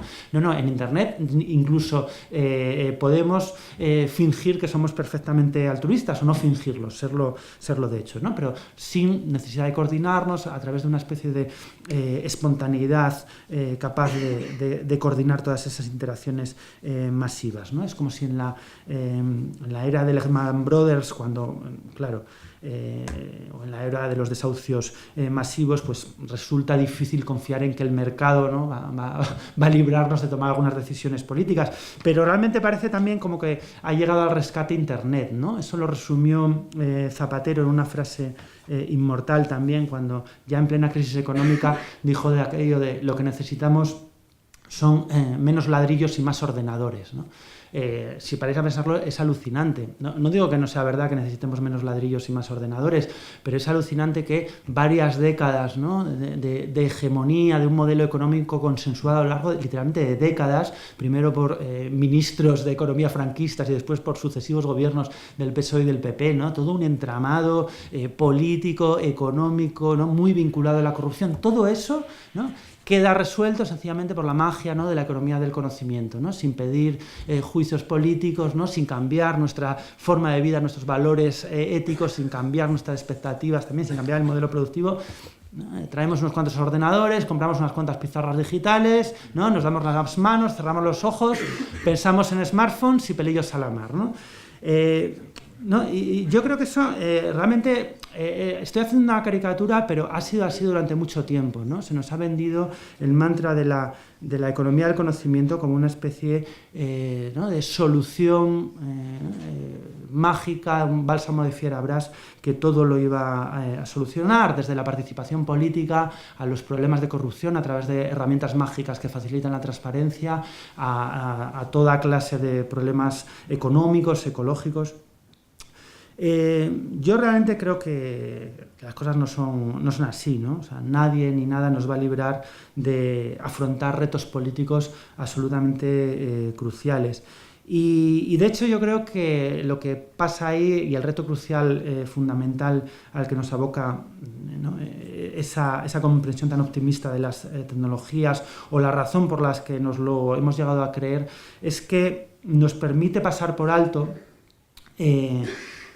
los problemas que esa autocomprensión debilitada del vínculo social plantean, ¿no? Porque yo creo que ese ideal social en el que nos ha dejado el neoliberalismo es incompatible con una democracia digna de tal nombre, ¿no? O sea, yo creo que sin una sociedad civil digna de tal nombre es completamente impensable la democracia, ¿no? Yo creo que si no llegamos a entender que participar en política es algo más que expresar preferencias privadas, pues sencillamente seremos incapaces de reconstruir una democracia digna de tal nombre. Por supuesto es un terreno enormemente pantanoso, ¿no? Porque efectivamente ahí está latiendo detrás toda clase de tentaciones comunitaristas, de nostalgias, ¿no? De una comunidad perdida, siempre inexistente, ¿no? Porque esa comunidad jamás ha existido, ¿no? Y cuando ha existido ha sido aterradora, ¿no? Y todo el mundo ha querido escapar de ahí corriendo. Así que por supuesto es un terreno enormemente pantanoso, estoy de acuerdo, ¿no? Pero al mismo tiempo es un reto absolutamente ineludible. Yo creo que tenemos que aprender a pensar que cuidar de alguien o ser cuidado, apoyar a alguien o ser apoyado por alguien no es en sí mismo una forma de tutela o de sumisión, ¿no? Ni tampoco una renuncia a la libertad individual, sino no solo un aspecto crucial de nuestra naturaleza, ¿no? Tan básica como nuestra capacidad de comunicarnos o de expresar afectos, sino también una fuente potencial de realización personal y de emancipación, ¿no? Yo en ese sentido suelo citar un testimonio de la época de los años 30 que habla de Durruti, el revolucionario anarquista, y que describe a Durruti, os lo voy a leer también, ¿no? Así, dice: para mí, dice esta persona, el heroísmo de Durruti no estaba tanto en lo que dicen los diarios, sino sobre todo en su vida cotidiana. Claro, esto lo sabe muy poca gente. Lo saben los que lo conocieron en el café de la esquina, en su casa o en la cárcel. Por las manos de Durruti han pasado millones, y sin embargo le he visto remendándose las plantillas de los zapatos porque no tenía dineros para llevarlos al zapatero. A veces, cuando nos encontrábamos en un bar, no tenía siquiera el dinero para pedir un café. Cuando iban a visitarnos, salía a menudo con un delantal puesto, porque estaba pelando patatas. Su mujer trabajaba, a él no le importaba, no conocía el machismo y no se sentía herido en su orgullo al hacer las labores domésticas. Al día siguiente, tomaba la pistola y se echaba a la calle para enfrentarse a un mundo de represión social. Lo hacía con la misma naturalidad con que la noche anterior había cambiado los pañales a su hijita Colette. Tal vez Durruti, yo creo, pues entendió que efectivamente en ese trabajo de cuidados, de apoyo mutuo, ¿no? Pues debía ser entendido como una capacidad importante, ¿no? Que forma parte del proceso de realización en común, ¿no? De una persona libre, y no solo como una carga histórica, ¿no? Que debía sacudirse de los hombros de las mujeres, ¿no? Tal vez entendió que había una cierta continuidad entre cuidar bebés, ser piquete en una huelga, ¿no? Y asaltar un banco para dotar una caja de resistencia, ¿no? Que había una relación de continuidad, que no eran ámbitos que podamos excluir, ¿no? Por supuesto, la política antagonista, ¿no? La emancipación política es algo más que pistolas y el apoyo mutuo algo más que cuidar de bebés. Pero creo que es un elemento interesante para pensar en esa idea de cuidarnos mutuamente, ¿no? Como un elemento central de nuestra relación personal en común, ¿no? Y realmente lo que ha pasado y por lo que yo desconfío de las tecnologías, no es por llevar la contraria a Cotarello, ¿no? Y a otra gente que ha dicho cosas muy interesantes sobre la tecnología, es que tienen una capacidad enorme, no las tecnologías en sí, que tienen los usos que tengan, ¿no? Sino los discursos, la ideología tecnológica dominante, ¿no? Tiene una capacidad enorme para hacernos perder de vista tanto esas necesidades humanas completamente insoslayables como las potencialidades de realización que hay en ellas, ¿no? Pero nos hacen perder de vista incluso las cosas más evidentes, Durante mucho tiempo, ¿no? Hasta que un tertuliano con Coleta empezó a hacernos ver, ¿no? que la televisión era un ámbito donde se podía intervenir políticamente, se podían decir cosas diferentes, y sus buenos insultos que le costó, por cierto, ¿verdad? De muchísima gente terriblemente lúcida, que sabía mucho de que la única herramienta válida eran las redes sociales, ¿no? Y todos aquellos medios debían quedar abandonados para viejunos casposos, ¿no? que los monopolizaban, ¿no? Durante muchísimo tiempo ese fue el discurso hegemónico entre la izquierda, ¿no? Que deberíamos concentrarnos en las redes sociales, en la creación de medios alternativos, cuando realmente la realidad de la comunicación política en nuestro país sigue siendo el día de hoy muy diferente. A día de hoy, más del 60% de la población española elige como medio preferido para informarse políticamente la televisión, y a muchísima distancia las tertulias radiofónicas, y ya después Internet y los periódicos, la televisión. Durante mucho tiempo no solo no nos dimos cuenta de eso o no quisimos verlos, ¿no? Sino que nos enorgullecíamos, ¿no? De renunciar a esos espacios donde se estaba de hecho gestionando la hegemonía política de este país, ¿no? Yo muchas veces pongo como ejemplo de esta especie, ¿no? de alucinación colectiva en la que nos inducen, ¿no? los discursos tecnológicos, una intervención de una experta en tecnologías que se llama Beth Novek, que es una alta funcionaria de la Casa Blanca, que dio una conferencia TED sobre participación política. Y entonces en esa conferencia mencionaba un proyecto de un músico de Bon Jovi, este músico de rock, ¿no? Y entonces lo ponía como ejemplo de los procesos tecnológicos que estaban transformando la relación entre el gobierno, la ciudadanía, ¿no? y el tercer sector, ¿no? Y las ONGs. Entonces, por lo visto, Bon Jovi había puesto en marcha un comedor benéfico en New Jersey dirigido a veteranos de guerra, y al mismo tiempo había creado un premio para subvencionar las mejores apps centradas en cooperación y beneficencia, ¿no? Y entonces a mí lo que me llamaba la atención es que una altísima directiva de la agencia gubernamental más poderosa del mundo, seguramente la agencia gubernamental más poderosa de la historia, ¿no? La Casa Blanca, alguna del Imperio Romano a lo mejor tenía un poco más de poder, pero lo dudo, ¿no? ¿no? Y en un país con abstención, un nivel de abstención normalmente superior al 50% del censo, con una disparatada desigualdad económica, ¿no? Cuando la llevan a hablar de participación política, de lo que se le ocurre hablar es de una aplicación para móviles creada por un cantante multimillonario, ¿no? O sea, es sencillamente alucinante, ¿no? Es un poco como si llevan al director del Pentágono y le piden un informe sobre seguridad social y él comenta que ha visto en teletienda una alarma, ¿no? Que enciende las luces cuando no estás y que finge que hay un perro en tu casa, ¿no? O sea, en serio, este tío se la ha pirado, o sea, está completamente enajenado, ¿no? Claro, la explicación de esta extraña conducta es que esta mujer, Beth Novek, no era cualquier alto cargo de la Casa Blanca, ¿no? Sino que era la administradora de tecnología. Y claro, cualquier nivel de fantasía, ¿no? Y de desconexión con la realidad es aceptable, ¿no? Cuando está mediada por suficiente cacharrería high-tech, ¿no? Es simplemente asombroso, ¿no? Los niveles de distancia con la realidad que toleramos cuando hay suficiente nivel de sofisticación tecnológica de por medio. Una distancia de la realidad que a mí, de nuevo, ¿no? Me recordaba sistemáticamente a la distancia con la realidad de la mayoría, del 99%, que nos inducen pues, todos esos pirados, ¿no? Que decía yo que deberían estar en un rancho de Waco rodeados por el FBI y a los que, sin embargo, les hemos dado carteras de economía, les hemos pagado sueldos principescos, les hemos pagado toda clase de viajes a las Canarias o los hemos nombrado altos cargos, ¿no? en Bruselas. Y nada más. Muchas gracias.